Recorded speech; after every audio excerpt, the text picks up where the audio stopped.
Kalau ada orang alim berilmu, dia tak mau dia duduk dengan orang-orang tak berilmu, jangan duduk dengan mereka. Ada orang alim berilmu, dia pintar, dia cerdas, dia gelar profesor, doktor dan lain sebagainya, tak mau dia duduk dengan orang yang tidak berilmu. Itu contoh karakter pertama. Ada orang begitu? Oh, ini pejabat, tak mau dia duduk dengan orang rendahan. Kita bukan orang tinggi. Ada orang berilmu duduk tinggi dia ilmunya, alim dia, profesor dia, minta dihormati.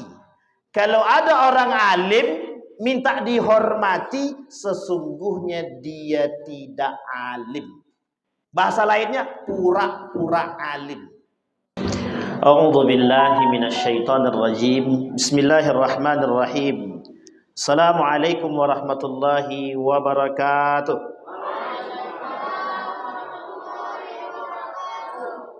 Alhamdulillahi rabbil alamin. Alhamdulillahilladzi an'ama bi ni'matil iman wal islam bihi ma tatimmus salihat.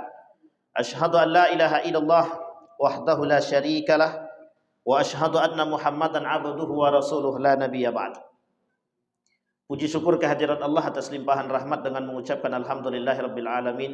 Berselawat kepada Nabi dengan mengucapkan Allahumma salli ala Muhammad wa ala ali Muhammad fil alamina innaka hamidum majid. Ya ayyuhalladzina amanu taqullaha wa qulu qawlan sadida yuslih lakum a'malakum wa yaghfir lakum dhunubakum wa may yuti'illaha wa rasulahu faqad faza fawzan 'azimah. Baik Bapak Ibu sekalian yang berbahagia, mudah-mudahan di malam hari ini Allah limpahkan rahmat dan karunia-Nya kepada kita. Allah jadikan keluarga yang sakinah, mawaddah, warahmah. Allah jadikan anak-anak yang saleh dan salehah. InsyaAllah kelak kita dikumpulkan oleh Allah bersama di dalam surganya. Amin ya rabbal. Wasiqal ladzina taqaw rabbahum ilal jannati zumara hatta idza ja'uha wa futihat abwabuha wa qala lahum khazanatuha salamun alaikum tibtum fadkhuluha khalidin. Itu sambungannya. Wa qalu alhamdulillahilladzi sadaqana wa'dahu wa awrathana al-ardh natabawwa'u minal jannati haitsu nasha.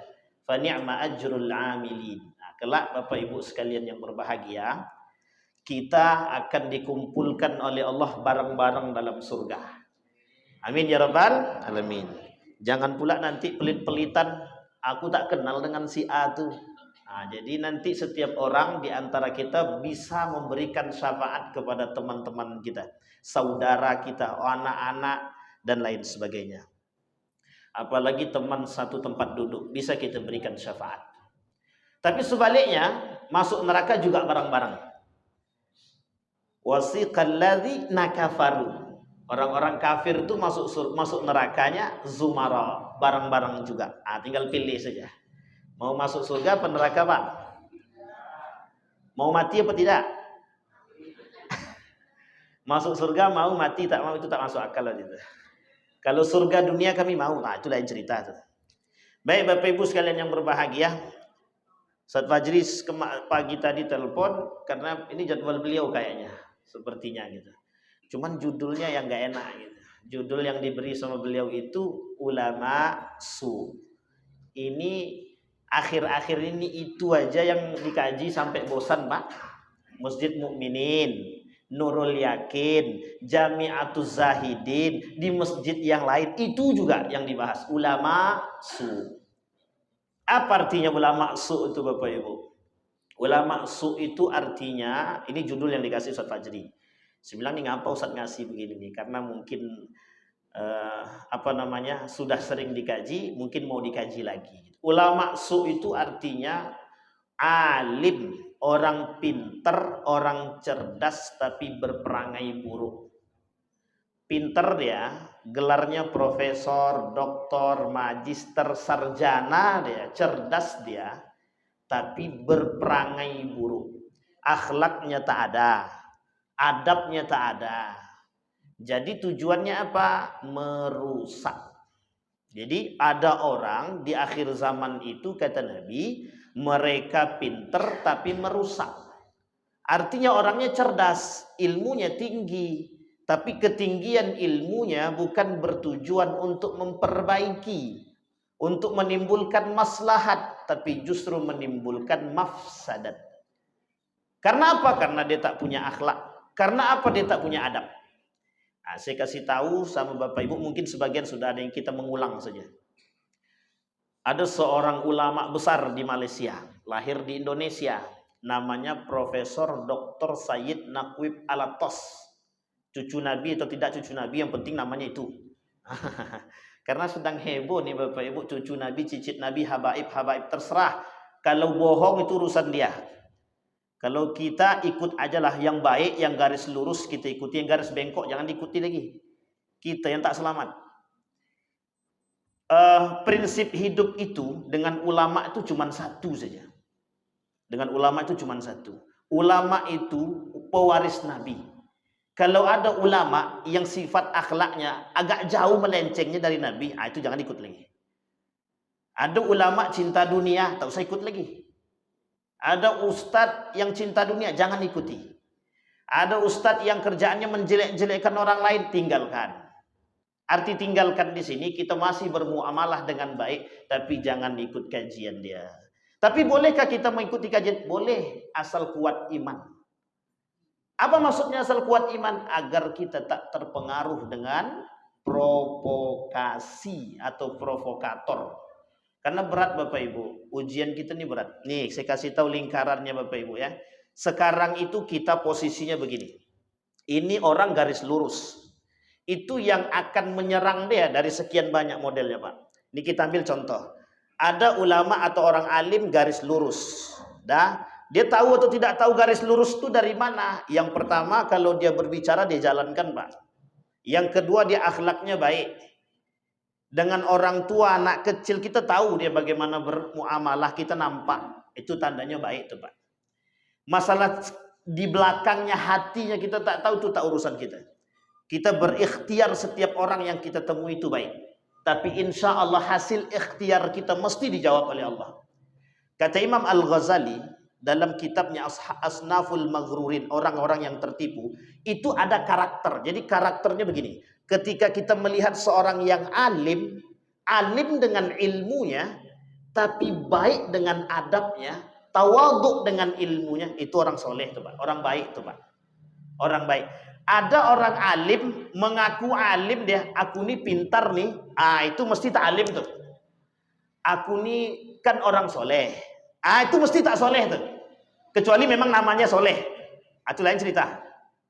Itu mesti tidak soleh. Kalau ada orang ngaku baik, itu mesti dia tidak baik itu. Itu tolak ukurnya begitu. Ada orang ngaku diri baik, itu mesti belum tentu baik. Karena hampir dikatakan 99% belum tentu baik. Karena tidak ada orang baik ngaku baik, itu tidak ada. Yang ada orang berilmu itu selalu mengaku fakir dengan ilmunya.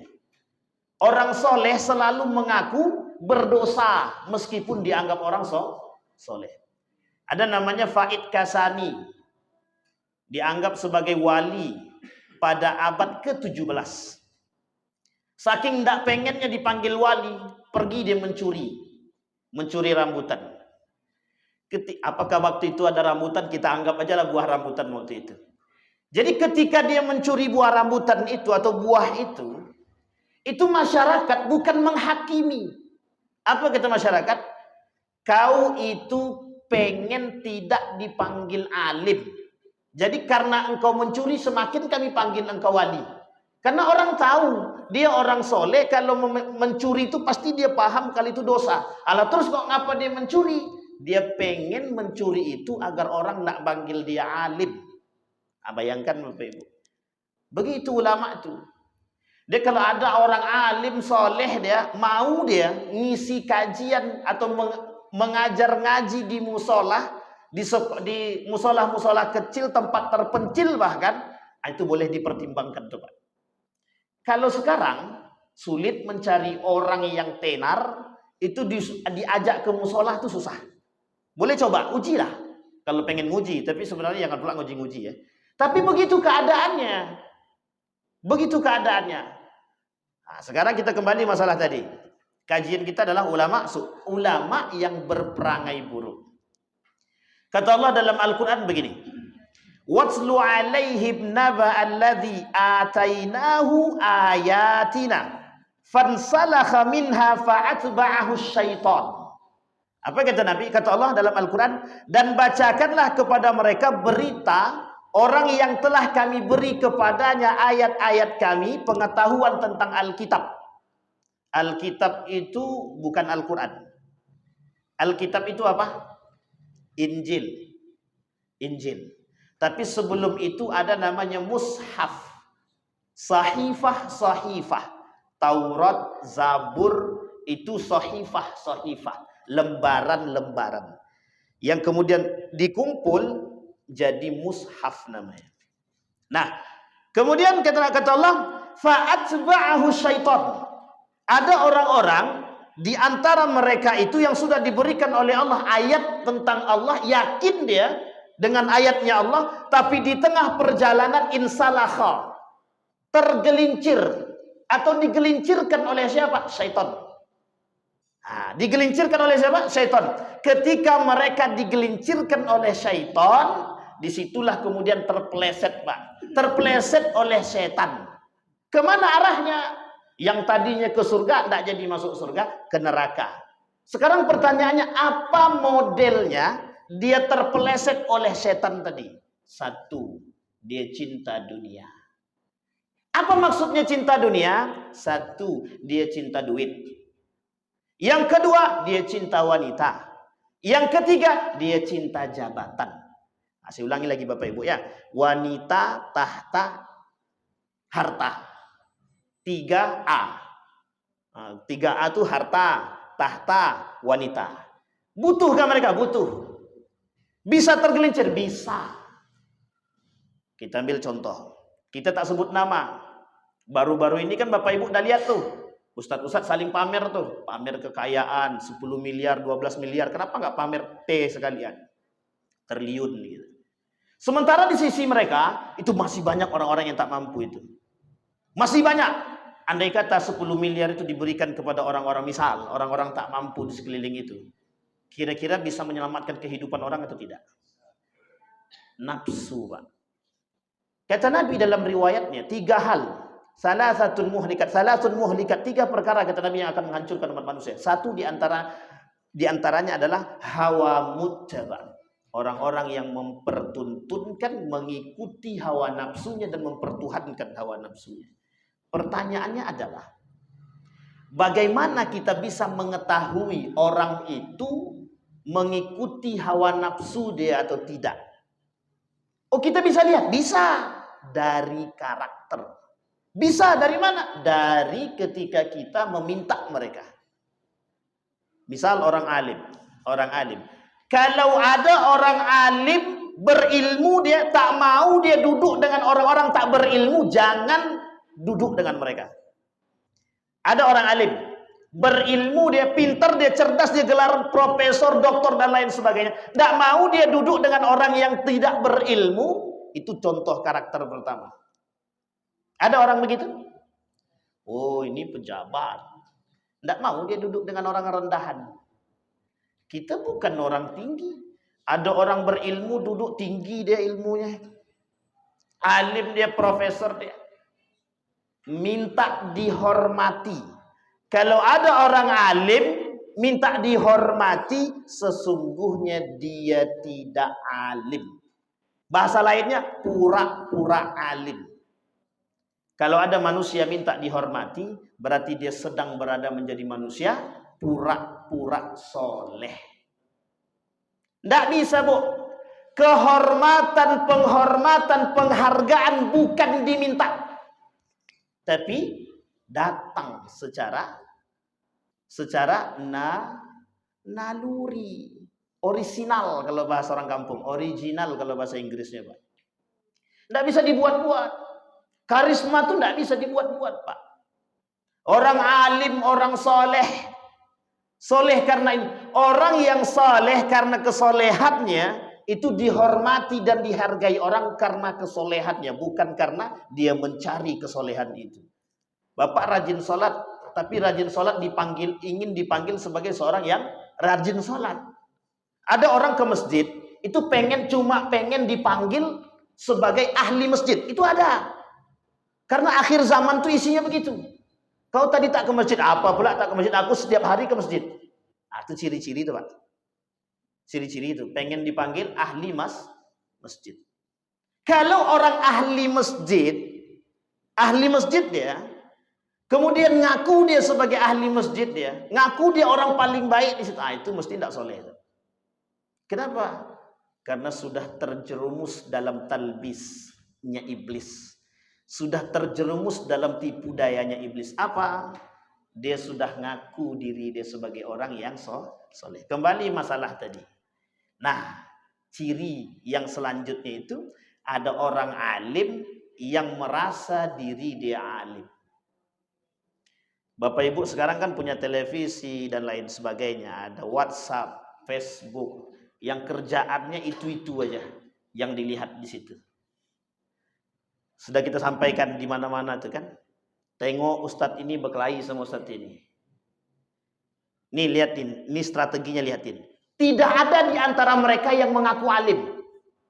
Pertanyaannya, kalau tidak ada yang ngaku alim, kok tidak dapat titik tengahnya? Sampai sini paham Bapak Ibu? Ada yang disebut dengan kambing hitam kalimat tidak alim. Aku ini bukan orang alim, tapi sebenarnya apa? Dia minta dikatakan bahwa dia alim. Sampai sini paham Bapak Ibu ya? Hati-hati, ada orang yang merendah pada hakikatnya meninggi. Ada orang merendah, aku ndak ustaz. Dia pengen orang tuh panggil dia ustaz. Tergantung hati manusia. Kita bisa lihat hati manusia atau tidak? Tidak bisa, itu urusan dia dengan Allah. Yang paling kuat merusak itu adalah hati dia, kata Ibnu Qayyim al-Jauziyah. Berat Pak. Hidup kita begitu. Makanya terus kami gimana kalau mau ibadah? Ibadahlah seikhlas mungkin yang bisa kita lakukan Pak. Tidak bisa. Yang tertipu dalam ibadah, kata Imam Al-Ghazali, itu yang seperti itu. Kata Imam Al-Ghazali dalam kitab itu, asnaful maghrurin, orang-orang yang tertipu. Yang kedua itu adalah orang-orang yang tertipu dalam ibadah. Nah, orang-orang yang tertipu dalam ibadah itu yang seperti apa? Yang tadi. Udah rajin sholat dia di masjid, tiba-tiba diajak debat oleh orang lain, ngaku dia, aku ini rajin sholat. Kau tak tengok? Setiap hari aku ada di masjid, setiap 5 waktu, bahkan 6 waktu bahkan. Nah, sampai di sini paham ya Bapak Ibu ya? Jadi karakter. Baik. Nah, kemudian kata Allah dalam Al-Quran itu, orang sudah baik dia, dah rajin dia ke masjid, tiba-tiba setan menjerumuskan dia. Nah, itu yang disebut dengan insalakha fa'atba'ahu syayatin. Dan kemudian diikuti oleh setan peringkah laku dia. Akhirnya apa? Yang tadinya sudah baik terjerumus oleh strategi setan, akhirnya dia mengikuti gerak-gerik setan. Apa maksudnya? Seperti yang tadi kita sampaikan. Adakah dalil hadis Nabi yang mengatakan bahwa orang masuk ke dalam masjid itu dipengaruhi oleh setan? Ada. Kata Nabi di dalam riwayat yang lain, yadkhulunal masajid la yusalli fihi wa yatabaha. Ada orang masuk masjid, itu ke dalam masjid dia nggak sholat sebenarnya, niatnya nggak sholat, tapi tujuannya ngapain? Biar bisa membangga-banggakan diri. Hadis akhir zaman diriwayatkan oleh Ibnu Majah. Begitu kata Nabi. Nabi yang bilang, bukan saya Pak. Hadisnya sahih hasan dari dhaif, kemudian ada ulama lain yang kemudian masyhur meriwayatkan hadis tersebut jadi hasan. Derajatnya kuat di atas dhaif. Pertanyaannya, betul tidak seperti itu ada orang yang masuk ke dalam masjid kemudian membangga-banggakan diri? Ada atau tak ada? Sangat ada sekali. Nah, disinilah kemudian orang-orang tertipu. Dengan apa? Dengan perbuatan tersebut. Sulit memang sulit. Kalau mudah semua orang akan masuk surga Pak. Karena sulit itulah kita berbondong-bondong berjihad melawan hawa nafsu. Kata Allah dalam hadis qudsi itu, 3 golongan yang akan dimasukkan ke dalam neraka pertama sekali. Golongan yang kedua itu, dia ada 3 atau kita ambil yang keduanya. Golongan yang kedua itu kata Allah dalam hadis qudsi itu, orang yang berjihad. Fima jahatta jahattu fika. Kata Allah kemudian, wa qala Allah kadzabta wa taqulul malaika kadzabta. Jahatta laisa lillah, jahatta liyuqalu mujahidan. Ada orang-orang yang mengaku dia dah berjihad. Kemudian Allah tanya, kemana ente jihad? Untuk siapa ente jihad? Kata dia, aku jihad karena Allah. Aku berjihad karena Allah. Kemudian kata Allah, bohong, dusta. Kau berjihad agar dipanggil sebagai seorang mujahid. Ada yang lain? Ada orang yang kemudian dikatakan sebagai alim, belajar ta'allamtal ilma wa qara'tal Qur'an. Fima ta'allamtal ilma wa fima qara'tal Qur'an. Apa kata Allah? Apa kata mereka? Qara'tul Qur'an ta'allamtul ilma fik. Aku belajar ilmu untukmu wahai Allah. Apa kata Allah? Wa qala Allah kadzdzabta, ente dusta. Banyak yang bohong itu, banyak. Yang belajar bukan karena Allah itu banyak. Banyak, Pak. Salah satu yang membatalkan syahadat kita, ada orang yang kemudian melakukan sesuatu bukan karena Allah. Mohon maaf Bapak Ibu, jangan ada yang tersinggung. Kalau ada orang memasukkan anaknya ke dalam sekolah biar anaknya pintar, cerdas, niatnya salah niat. Salah niat. Kira-kira dia sudah menduakan Allah atau tidak? Dia menganggap bahwa Allah tidak kuasa mencerdaskan anaknya. Bahkan Allah katakan dalam Al-Quran, wattaqullaha wa yu'allimukumullah. Kalimatnya Allah. Kalian belajar bertakwa kepada Allah. Aku cerdaskan, kata Allah. Sekarang ada orang tua yang masukkan anaknya ke dalam sekolah, niatnya biar cerdas. Salahkah niatnya? Tak salah. Tapi ketika dia berniat mencerdaskan itu dan menafikan keberadaan Allah di situ, batal syahadatnya. Batal syahadatnya. Aku pengen masukkan anakku di sekolah Al-Kindi biar cerdas dia. Tapi di situ kita lupa bahwa kekuasaan Allah di situ ada. Kita menafikan keberadaan Allah. Batal Pak syahadat kita. Kalau batal syahadat kita, ada dua kata ulama. Satu kafir, yang kedua kufur. Yang paling banyak ulama mengatakan kufur. Kufur itu tak sampai kafir, tapi perbuatan kita sia-sia. Tidak ada nilainya di hadapan Allah Subhanahu wa taala. Apa kata Said Hawa? 20 yang membatalkan syahadat. Satu di antaranya orang yang melakukan sesuatu bukan karena Allah. Bapak keluar rumah, pengen kerja. Keluar dari rumah tidak ada bismillah, tidak ada niat karena Allah. Tiba-tiba tengah jalan, mohon maaf, na'udzubillah, kecelakaan, mati. Kira-kira niatnya karena Allah atau tidak? Allah jawab, Pak. Ente keluar rumah bukan karena aku, kata Allah. Itu yang disebut Allah tadi. Jahat tafik fima jahatta, kata Allah. Kemana kau berjihad? Kita keluar rumah untuk anak istri itu jihad, Pak. Kita kerja untuk anak istri itu jihad. Tapi jihad kita untuk anak istri apa untuk Allah? Kata Allah, kadzabta, kalau ente memang betul-betul niat karena Allah, bismillah. Itu makanya kalimat Nabi dalam hadisnya, samillah, sebelum melakukan sesuatu, bismillah. Paling tidak itu. Baik, sampai sini paham Ibu-ibu ya? Kembali. Nah, kembali kepada permasalahan tadi. Ada orang-orang yang alim, yang saleh tergelincir oleh perbuatan syaitan. Kenapa ini kemudian mulai rame? Karena sekarang Bapak Ibu, itu banyak bermunculan orang-orang alim tak berakhlak. Ini saya kasih tahu Bapak Ibu, tapi ini saya tak sebut nama. Biar di sini aja. Tahun 2017, saya tinggal di Yogyakarta. Saya pernah menseleksi beberapa tulisan doktor, orang-orang doktor yang ngambil gelar doktor di Yogyakarta, khususnya di Universitas Muhammadiyah Yogyakarta. Itu kita dapatkan tulisan itu, dan ada beberapa tulisan itu mereka nggak ngerjakan sendiri, itu mereka bayar. Tujuannya biar dapat gelar. Itu doktor. Yang memalukan lagi adalah rata-rata orang Riau. Dan mohon maaf Bapak Ibu, mohon maaf betul. Ada salah seorang, tapi saya tak sebut, ini biar aja lah. Artinya kita tidak cerita orangnya. Ada yang mencimplak untuk S3 itu, dia buat tulisan namanya disertasi. Itu dia ciplak habis punya orang itu. Seorang ulama di Jakarta, tulisan dia bagus, kemudian dicimplaknya, Pak. Diciplaknya itu. Dan itu yang mencimplak siapa? Orang Riau. Dan saya termasuk orang yang membaca tulisan itu. Persis. Malu atau tak malu kita? Sekarang pertanyaannya adalah, orang belajar cari apa? Kita mau buka-bukaan, boleh. Berapa banyak, mohon maaf, anggota dewan itu yang bayar dan beli gelar? Ada yang banyak? Banyak. Bukan kita tak tahu. Orang kita waktu itu jadi calonnya. Na'udzubillahi min dzalik. Bayangkan Bapak. Salahkah? Enggak. Tidak salah. Karena apa? Karena mereka cinta dunia. Kenapa mereka cinta dunia? Karena mereka pengen dipanggil sebagai orang yang, oh aku sudah doktor. Kau belum doktor, aku sudah doktor. Orang akan menghormati penyakit kita di sini dan di seluruh Indonesia. Orang menganggap gelar doktor itu pintar, profesor itu pintar, master itu pintar, sarjana itu pintar. Sehingga parameternya adalah kalau sudah sarjana cerdas, kalau sudah magister cerdas, kalau sudah doktor cerdas, kalau sudah profesor cerdas. Pertanyaannya, apakah semua orang yang tidak bergelar itu tidak cerdas?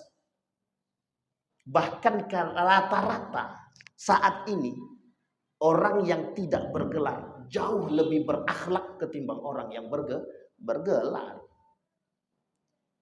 Mau saya kasih tahu? Yang duduk di atas rata-rata gelarnya doktor atau profesor?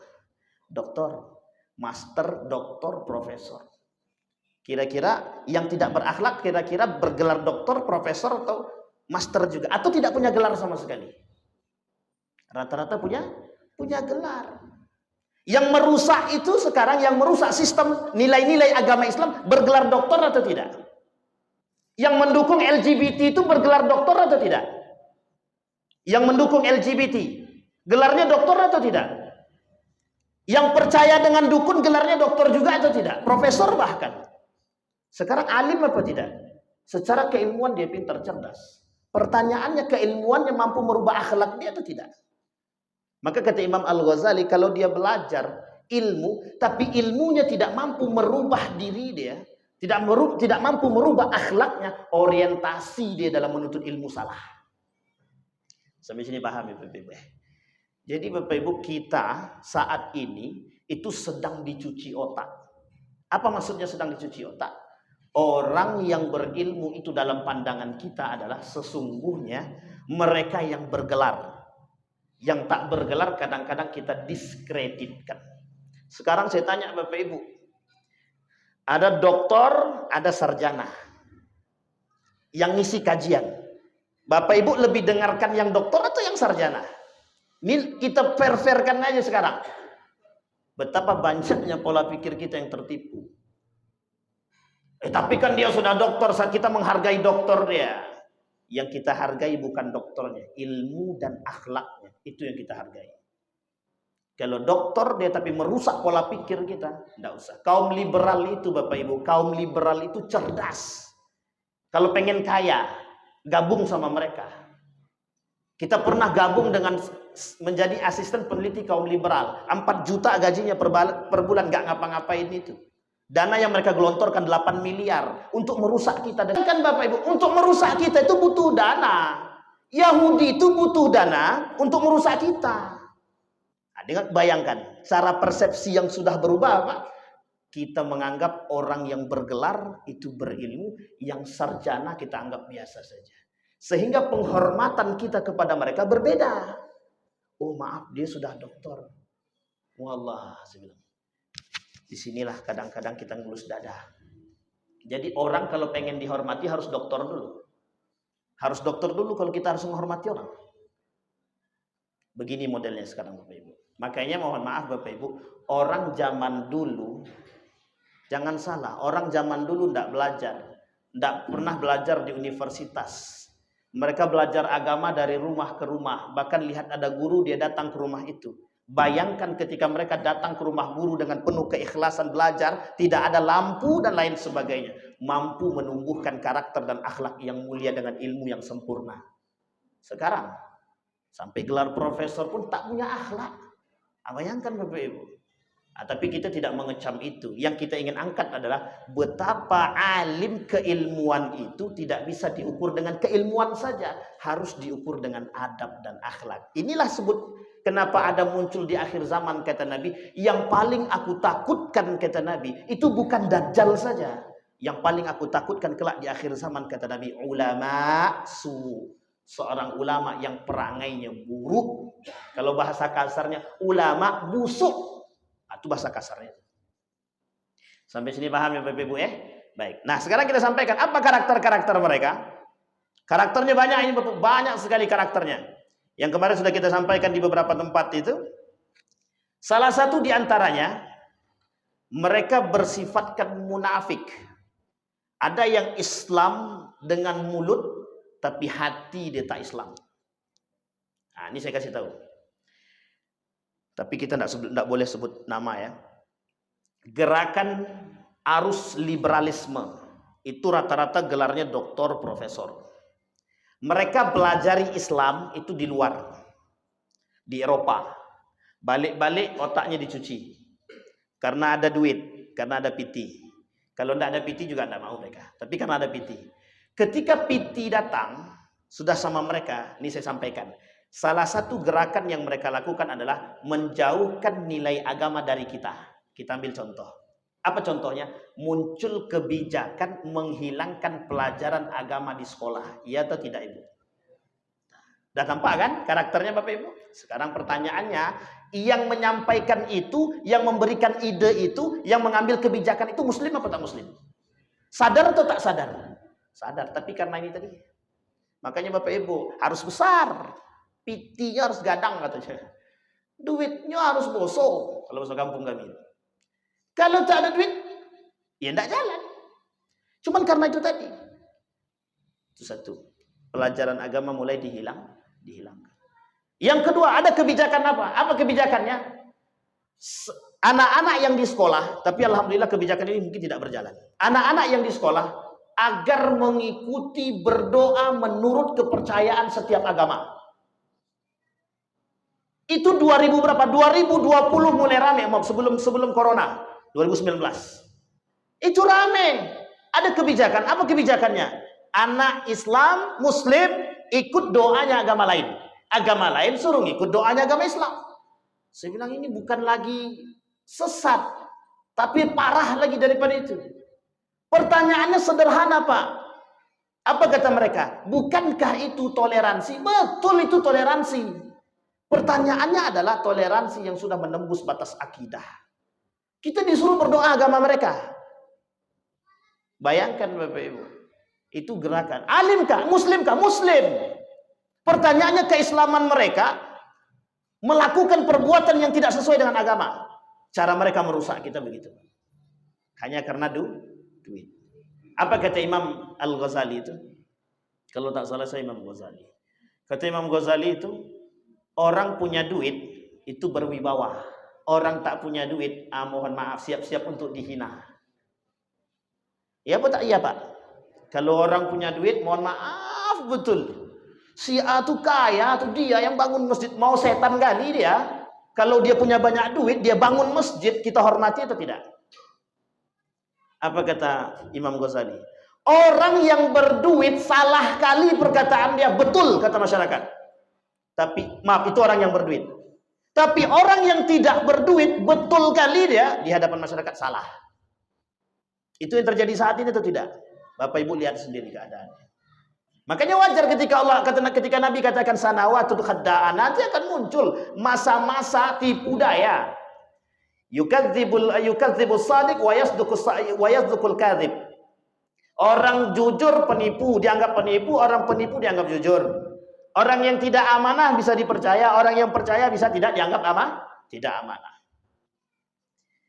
Zaman akhir zaman. Jadi ulama su itu oleh Syekh Hasyim Al-Asy'ari dalam kitabnya Ahlus Sunnah wal Jamaah itu, beliau sebutkan karakternya ulama yang buruk perangainya. Apa bahasa lainnya? Ulama yang cinta duit. Sekarang 3 Pak. 1 wanita, yang kedua tahta, yang ketiga harta. Sekarang saya tanya Bapak Ibu, ada wanita, mungkin bagi seorang alim yang ulama, mungkin mereka dengan wanita tidak terlalu. Bisa jadi tertipu, bisa jadi tidak dengan wanita. Sekarang pertanyaannya, banyak atau tak banyak orang-orang yang mengerti agama atau bahasa lainnya agamawan, yang dia jadikan agama itu, mohon maaf, poligami itu sebagai dasar untuk melangsungkan hawa nafsu mereka. Ini kan poligami sunnah Nabi, betul. Yang tidak sunnah itu ente. Kenapa? Karena ente berdalihkan nafsu untuk melakukan poligami. Yang dijadikan kambing hitam siapa? Agama. Makanya mohon maaf Bapak, sekarang itu isu agama paling enak untuk diangkat. Apalagi ntar lagi itu mobil pilkada. Siap-siaplah tuh. Pilkada. Agama rasis kalau bahasa lainnya itu. Atau agama itu dijadikan sebagai sarana untuk mendapatkan dunia. Makanya kita sekarang ini kalau tidak pintar-pintar, kita sudah habis, Pak. Diadu domba orang. Kita ini sekarang ini sedang berada pada fase di mana kita dipecah belah. Yang satu dituntut untuk mencaci maki yang lain. Yang lain juga dituntut untuk mencaci maki kita. Sekarang kalau kita sudah saling caci maki dan memaki, hanya saja belum sampai bunuh-membunuh. Tapi kalau tidak ada yang mengatakan mediasi pertengahan, tidak ada yang mendamaikan, maka akan terjadi yang namanya pembunuhan antara satu dengan yang lain. Karakter itu sudah pernah dicontohkan oleh Ali bin Abi Thalib dalam perang Jamal, perang Siffin, Karbala, dan lain sebagainya. Itu perang saudara, sesama muslim. Bukan non-muslim, sesama muslim. 45.000 dalam perang Siffin jamaah Muawiyah, 25.000 jamaahnya Ali terbunuh. Sama-sama muslim atau tidak? Sama-sama muslim. Sekarang sama atau tidak karakternya? Sama. Kita dituntut untuk membunuh karakter orang, orang dituntut untuk membunuh karakter kita. Sama-sama, hanya saja tidak ada pedang di antara kita, Pak. Kalau ada pedang, kalau memang jihad itu dikatakan jihad pedang, mungkin kita sudah saling bunuh-bunuh. Masjid Musola Al-Hidayah berperang dengan Masjid At-Tayyibah. Masjid Tayyibah perang pula dengan Masjid Hidayah. Hanya saja tidak ada pedang. Kalau ada pedang mungkin dah bunuh-bunuhan itu. Masjid sono tidak mau sholat di sini. Masjid sini tidak mau sholat sono. Yang terjadi apa? Kata kaum Yahudi, mudah kali menghancurkan kalian. Jadi orang Yahudi itu Bapak Ibu senang melihat kita terpecah belah. Dan ini sudah proyek mereka. Dan berkali-kali saya sampaikan, ini proyeknya orang Yahudi. Kita dipaksa untuk mengikuti proyek mereka. Para ulama kita yang tertipu, ulama yang tertipu, tapi masih banyak ulama-ulama yang tidak tertipu insya Allah. Nah, ulama-ulama yang tertipu itu mereka korban daripada perbuatan itu. Artinya adalah karena mereka tidak bisa menahan hawa nafsu karena dunia, cinta dunia atau duit tadi atau jabatan tadi, sehingga apapun bagi mereka bisa mereka halalkan asalkan mereka mendapatkan jabatan dan dunia. Maka kata Imam Al-Ghazali dalam kitab Ihya Ulumuddin itu, salah satu tanda daripada ulama su' tadi, ulama yang cinta dunia. Cinta dunia, cinta jabatan, cinta kekayaan, cinta wanita, dan cinta semua. Tak ada yang tak cinta. Dikasih duit 100.000, besok tak akan ngisi lagi dia tuh. Maka kata Ustaz Adi Hidayat, karakter Ustaz itu banyak katanya. Yang paling berbahaya itu yang terakhir katanya. Ulama PAM, ulama air PAM. Kalau tidak dibayar tidak keluar, ilmunya nggak keluar. Bapak Ibu coba air PAM itu. Coba di air PAM itu. Kira-kira kalau Bapak Ibu tidak bayar air PAM keluar tidak airnya itu? Ditahan. Itu kata Ustaz Adi Hidayat, saya tidak kata-kata saya Pak ya. Saya cuma menukil perkataan Ustaz Adi Hidayat. Memang begitu keadaan kita.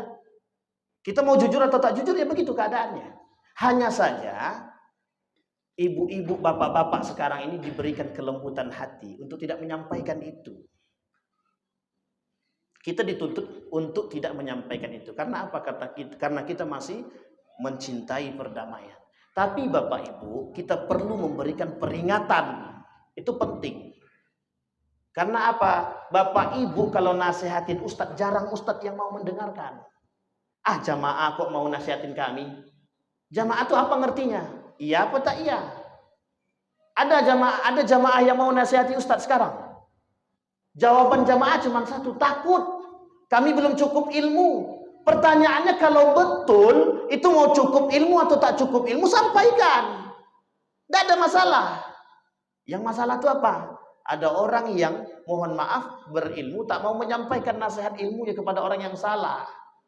Maka kata Syekh Hashim Al-As'ari salah dua. Yang kedua, tanda datangnya akhir zaman atau fitnah akhir zaman itu orang yang tidak peduli dengan orang lain. Itu tak peduli. Mohon maaf Bapak Ibu. Kalau saya yang mengkritiki orang alim bergelar profesor, saya yakin belum tentu mereka mau mendengarkan. Belum tentu. Tapi kalau setingkat mungkin. Sehingga yang terjadi apa? Angkuh dan sombong.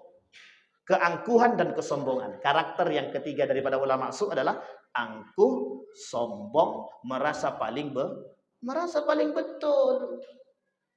Iya apa tak iya? Tengoklah sendiri Bapak Ibu. Kalau ada Ustadz, maaf Ustadz, tadi kayaknya Ustadz salah deh. Oh iya ya, merasa salahkah dia? Dengan baikkah dia kemudian menyantuni kita dan lain sebagainya, mau mendengar. Setidaknya kalaupun kita ini yang mengingatkan itu tidak betul, mereka akan dengan santun memperingatkan kita. Atau setidaknya mereka akan terima. Kalau udah kayak gitu nampak karakter perdamaian, Pak. Bapak kan belum belajar. Yang belajar agama kan saya, Bapak kan jurusan Bapak lain. Kesombongan dan keangkuhan itu perlahan akan menjadi bumerang bagi seseorang. Bapak Ibu jangan salah kami ingatkan Bapak Ibu. Salah kami ingatkan. Kenapa begitu? Karena kita harus saling mengingatkan. Bisa jadi lidah ini belum tentu betul seutuhnya Bapak Ibu. Kalaulah lidah ini betul terus, berarti malaikat kami Bapak Ibu. Kami tak punya salah itu malaikat. Yang tak punya salah itu malaikat. Tapi manusia mesti salah atau tidak? Mesti pernah salah. Artinya bagaimana menanggapi kesalahan itu. Hanya saja kata Imam Al-Ghazali, ada cara yang lebih apik dalam memberikan nasihat kepada orang, termasuk kepada ustaz. Jangan pula depan umum. Ustaz tadi salah Ustaz. Di depan umum. Malu tak malu Ustaz itu? Kecuali Ustaz tak punya muka kan.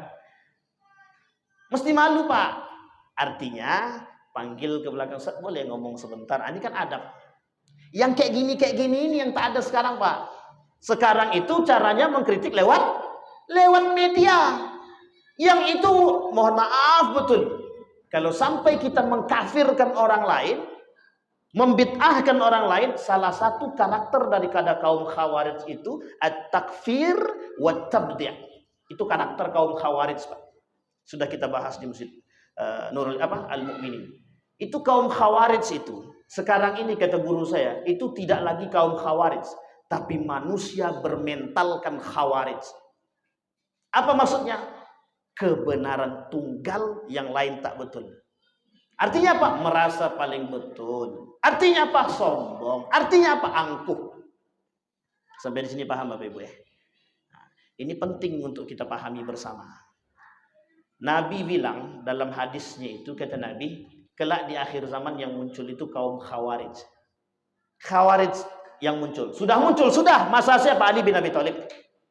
Sekarang pertanyaannya, karakternya mereka kok sampai sekarang ada? Jangankan sampai sekarang, sampai kiamat karakternya kaum Khawarij itu akan tetap ada. Akan tetap ada. Apa salah satunya? Merasa paling betul. Angkuh, sombong. Apa kata Nabi? Man kaffara fahuwa kafir. Man halakan nasu fahuwa ahlaku. Ada orang-orang yang mengkafirkan orang lain, pada hakikatnya sesungguhnya dia sudah kafir. Jadi kita Bapak Ibu tak boleh mengkafirkan orang. Apa maksudnya? Kalau kita mengkafirkan orang, kita kafir.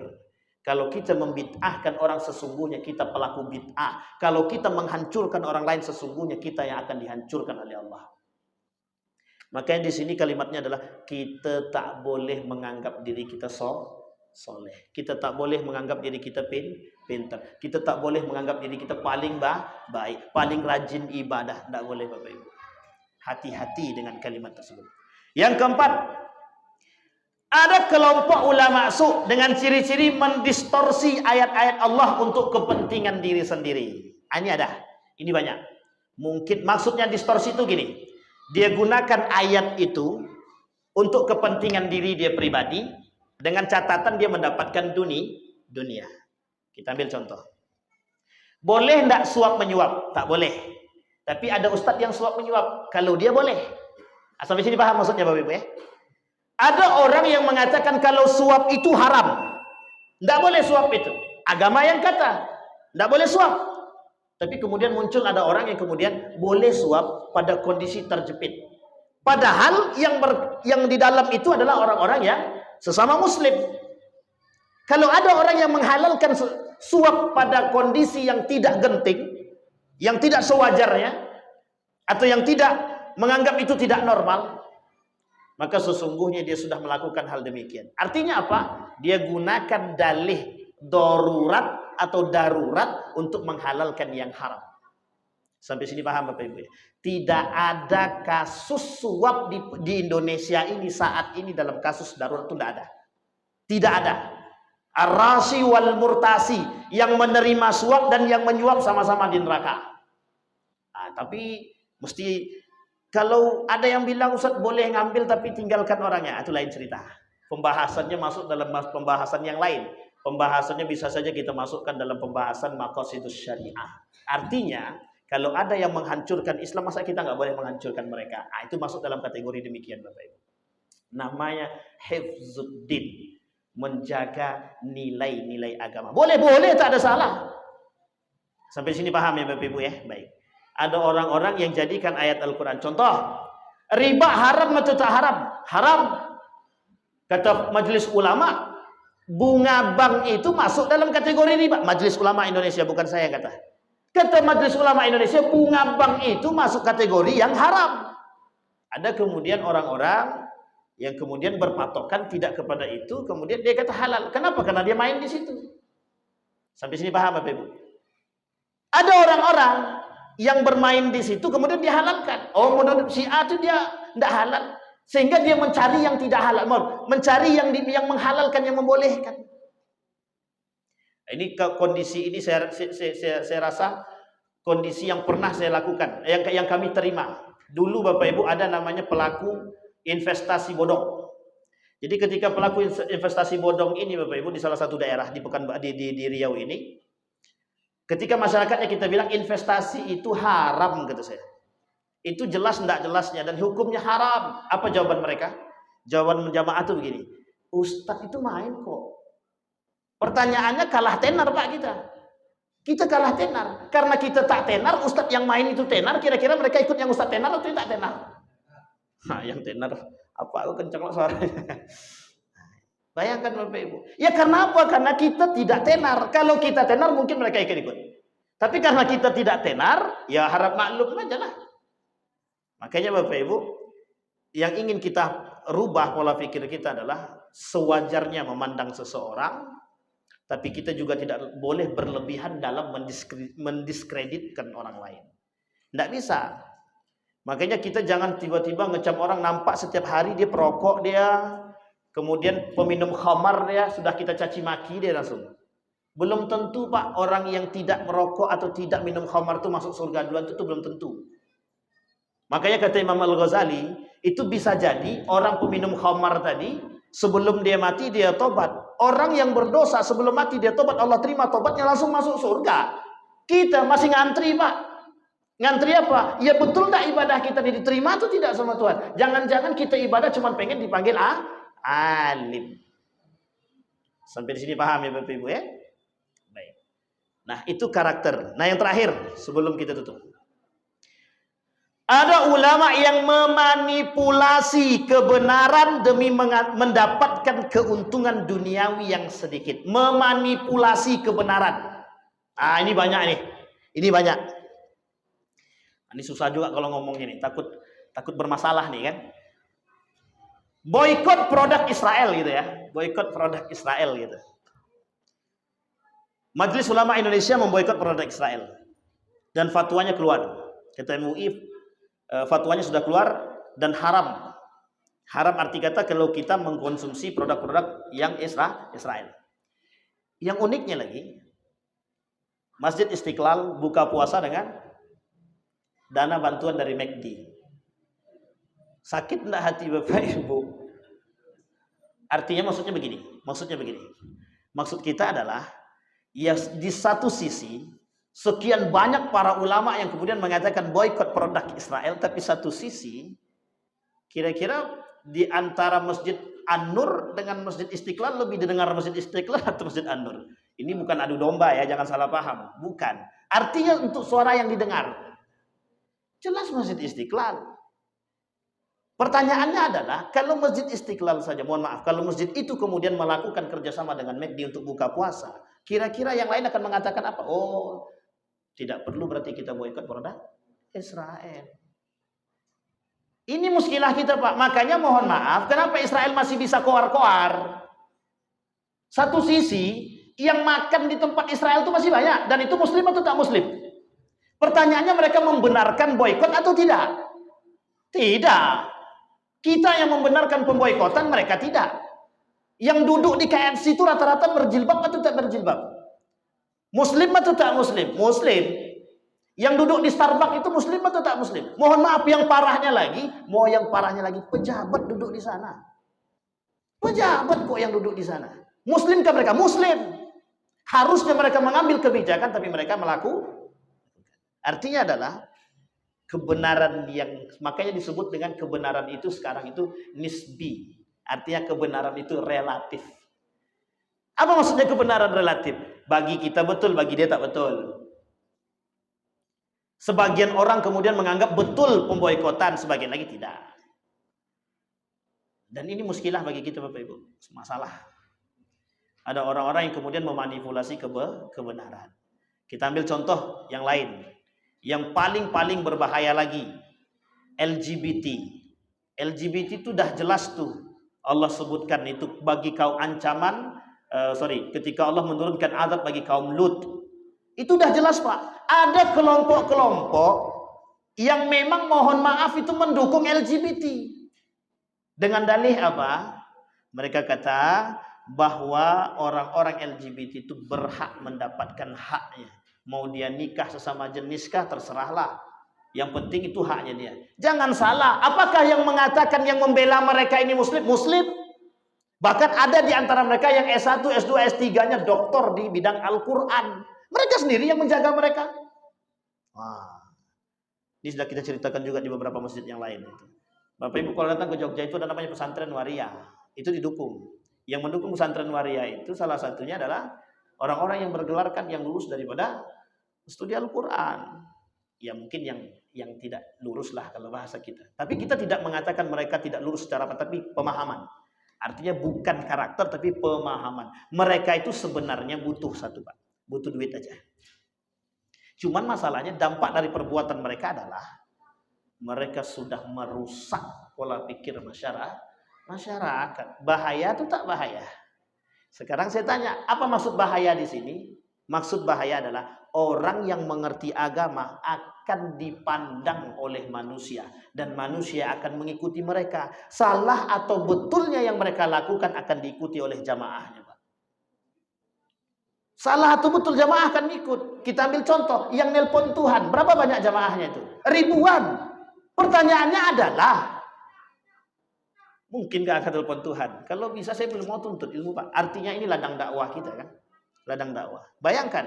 Mereka punya jamaah atau tidak? Jamaahnya ribuan Pak yang mengikut.